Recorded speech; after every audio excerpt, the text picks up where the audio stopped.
Okay, so in this video we're going to be talking about the biggest mistake that you can make as a stock market investor. So before we jump into it, if that sounds like a good idea, if you could take a quick second to drop a like on this video, it'd be very much appreciated. Okay, so today is Tuesday the 23rd of February, and it is a great example of the kind of mentality that you need if you're going to be investing in stocks, specifically individual stocks. Many stocks dropped double digits today, and if you've just started investing in the last month or so, I'm nearly positive that your portfolio will be in the red.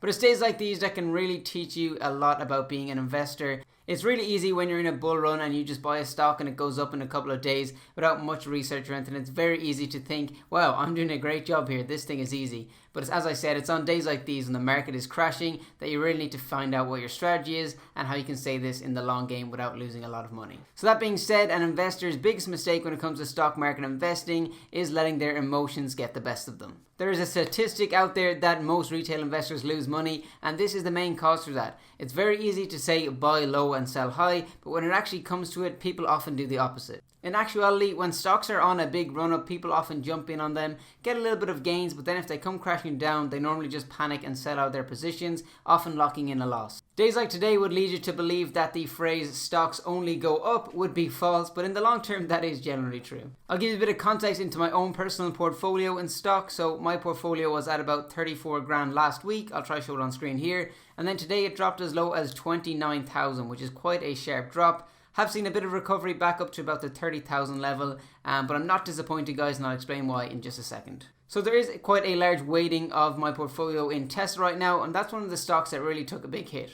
And at the surface level, I was probably a little bit disappointed, but when I realized what my strategy was, it was actually a great opportunity for me to buy more Tesla stock, and I ended up picking up about 7 more shares on the day. And that's because I live by the rule of I don't invest in anything that if it were to dip, that I wouldn't buy more of. I've seen it time and time again where people follow a stock recommendation, they buy into the stock. Once the stock drops maybe even 10% at sometimes, people just sell out of it because they didn't do enough research into the stock and they didn't have enough conviction. If you're doing research into a stock, make sure when you invest into it that if you do see a dip that you'll want to buy more of that stock. This is obviously granted that the fundamentals of the company haven't changed. Obviously if there's been some big changes such as like fraud within the company or some major red flags, that is a fair enough opportunity to sell. But if the fundamentals are the same and it's just generally down to market sentiment that your stock is dropping, it should be a great idea for you to buy back in when these stocks go a little bit lower. In fact, the higher a stock goes, generally it becomes more risky because it has further to fall. So in the case of Tesla today, the fundamentals of the company had not changed,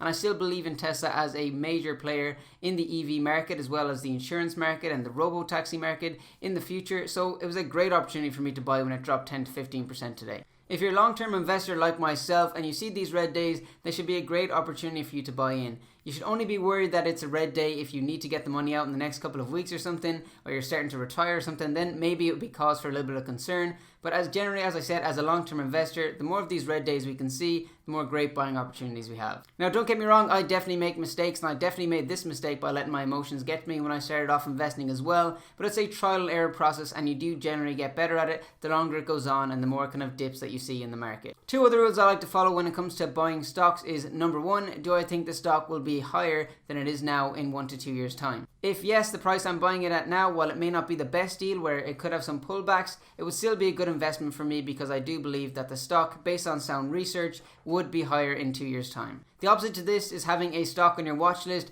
waiting for the perfect price to get in and buy on the dip, and that just never comes and you miss out on all the gains of this stock. And the other thing I like to follow is something called dollar cost averaging, or in my case euro cost averaging. And an example of this would be at the start of the month I put in however much I want to invest into my account, but then each week I split that up, so 25% of that total amount in each week, and that way I can buy the dips, I can buy the highs, and overall it will average out for a good cost basis into your stocks. Now don't get me wrong, part of the fun of the investing as well is buying into some speculative stocks. So what I do personally is I like to keep a small percentage, maybe 10% of my portfolio for some more kind of speculative stocks. These may be ones that I see having just some short-term gains that I can cash in on, or just some other ones that I think could have potential big upside, but I wouldn't be afraid to sell as well if they didn't work out. Worst case scenario, you could write off your losses against your profits anyway. So guys, to sum up, I thought this would be a good opportunity to make this video, seeing as we did have that big dip in the market today. Essentially, you are your own worst enemy when it comes to managing your stocks. So it's all about taking a step back and managing your emotions. Don't let it get the better of you, and don't be panic selling. Only invest in companies that you have the conviction in that if you see them drop, you'd want to buy more of them. Hopefully this video was of some help to you guys. Remember, I'm not a financial advisor, and I always recommend doing your own research into your stock picks. And make sure to stay diversified. If you could take a quick second to drop a like on this video as well, it'd be very much appreciated. And if you are new here, make sure you do subscribe to the channel as well. And I'll catch you guys in the next one.